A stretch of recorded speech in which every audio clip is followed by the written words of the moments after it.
The Honourable Leader of the New Democratic Party. Thank you, Mr. Speaker. 15 cents. That's what the minimum wage has gone up this week in Nova Scotia, Mr. Speaker, to $11 an hour. Meanwhile, in Alberta, in 6 months, the minimum wage is slated to go up to $15 an hour.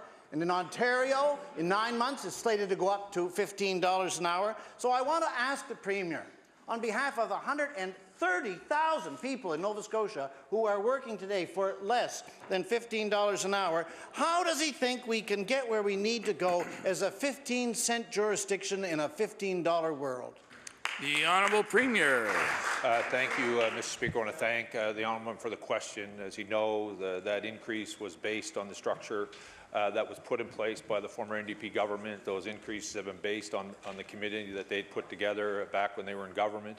I have also told this House, working with my colleagues across Atlantic Canada, our hope is to arrive at where we can find a common minimum wage inside of Atlantic Canada and continue to ensure that they will have structured increases that reflects the cost of living within our province. But in the meantime, Mr. Speaker, what we continue to do, ensure that we provide more money in the pockets of hard-working Nova Scotians by increasing the basic personal exemption, Mr. Speaker, for those low-income Nova Scotians to ensure that they keep more of their investment.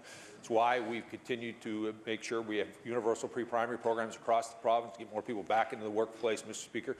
We know there's more work to do, and we're continuing to collaborate and work with our partners to ensure that we achieve all that we want to achieve. The Honourable Leader of the New Democratic Party.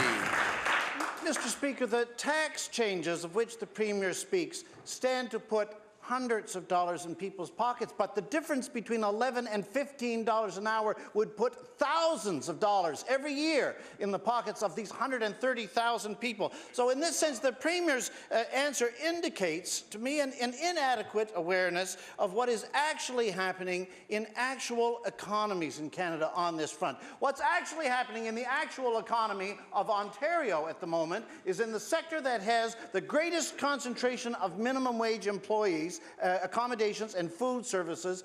Employment is up for 2 years, 2 months hand running since the big change in minimum wage on January 1st. So, Mr. Speaker, I want to ask the Premier, is he actually as unaware as his government's actions seem to indicate of the mounting and the cross-jurisdictional evidence there is of the benefits to an economy of a substantial and dramatic increase in the minimum wage? The Honourable Premier. Thank you, Mr. Speaker. The Honourable Member actually answered his question in his preamble. The fact of the matter is he is correct, Mr. Speaker. There are more people working in low-paying jobs in Ontario, Mr. Speaker, but they're getting fewer hours. The fact of the matter is the pockets of those hard-working Ontarians, Mr. Speaker, has less money in it today because of the very changes he's advocating from behalf of the people of Nova Scotia. What we have worked towards is ensuring that we've left more money of the paychecks that those hard-working Nova Scotians are achieving, ensuring that we're putting in place the infrastructure that allows them to get back into the workforce, reduce the amount of income they're paying, Mr. Speaker, on childcare, everything I know is very passionate about. All of those things, Mr. Speaker, are a meaningful impact on the hard-working Nova Scotians in our province at the same time when the employers are continuing to make sure their hours stay steady. The Honourable Leader of the New Democratic Party.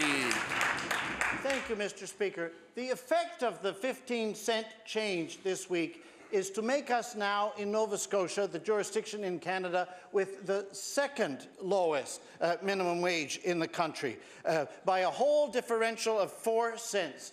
Mr. Speaker, I want to ask the Premier, is this what he wants to be remembered by? That after 5 years of governing, Nova Scotia has been brought up to a place of being the second worst?